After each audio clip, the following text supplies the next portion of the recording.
Well, there was a break in the weather. It's about 0 degrees and the sun has got some warmth to it. So as there was an early finish at work today,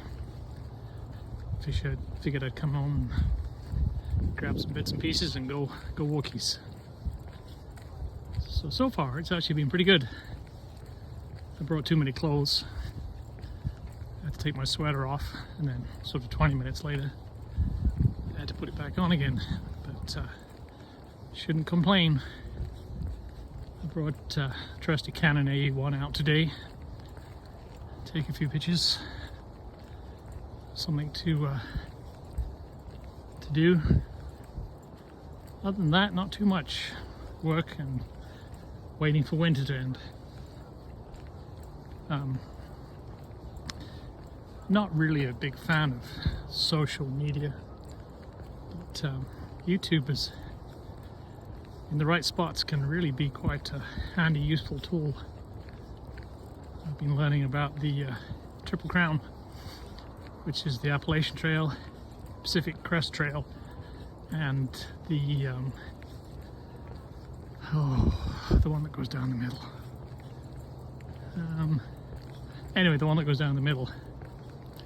And man, now that is a workout. That's like 6 months. You start in snow, end in snow, get bitten by mosquitoes, and fried by deserts. So other than going to work, I think that's perfect, because any day when you're not at work, it's got to be a good day. So yeah, I don't think I'll ever get to go, but it's definitely something that's piqued my interest. It's a hell of a long way, about 2,000 miles each one, and you need to take 6 months or so, which I don't know if you Canadians can go to America for that long without a visa, but we'll see.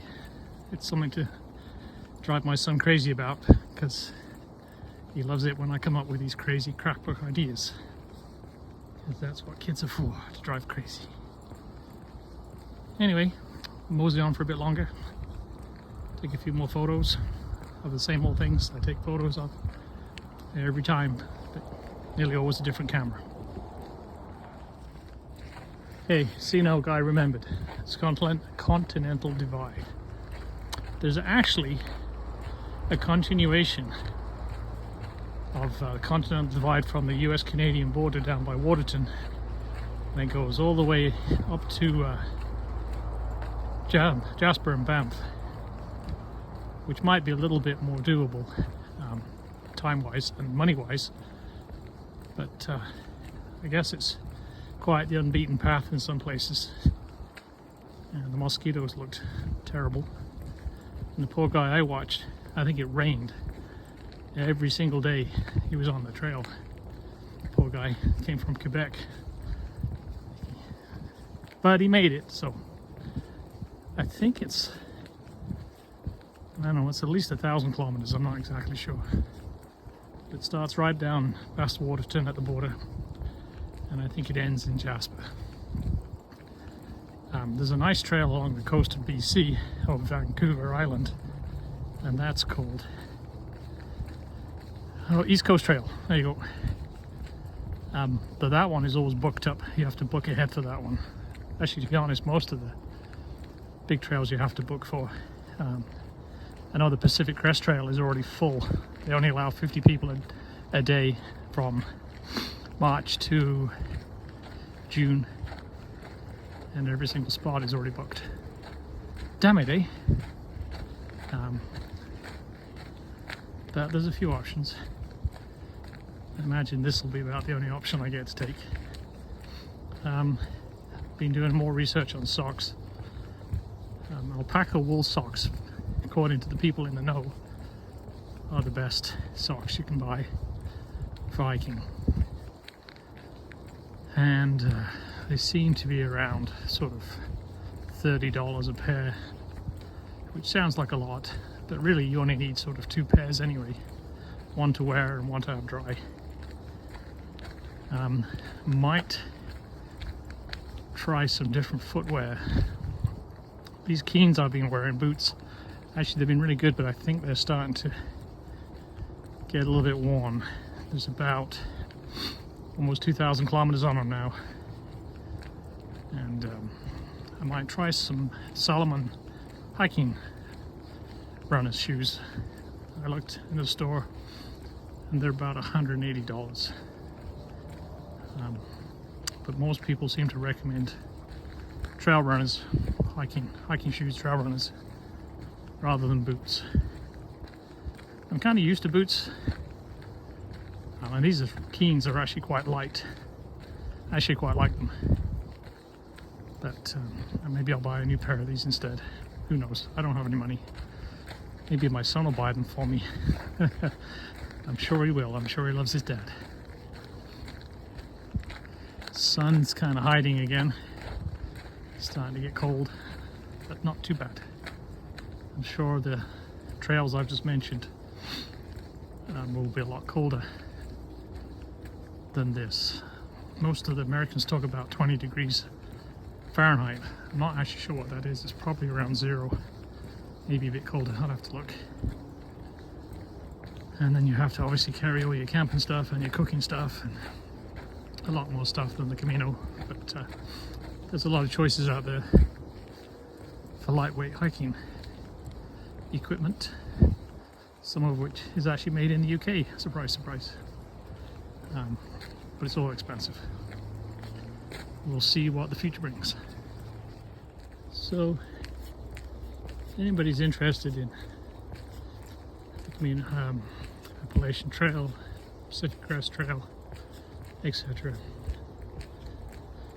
I found a really good girl on YouTube. Her name's trail name, whatever that means, is Dixie, and I can't remember exactly what it's called. It's something Wanderlust, I think, something like that. But she's got an adorable southern accent. It's so funny, and she's done them all, the Triple Crown as they call it, and little slip of a blonde girl, man, she's as tough as nails. She's definitely not afraid to get in there and get dirty.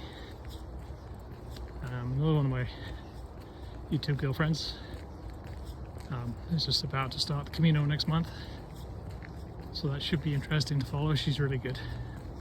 She's Finnish but lived in Ireland, so she's really funny because she swears like a trooper, and with an accent. It's so funny. And then Nadine walks.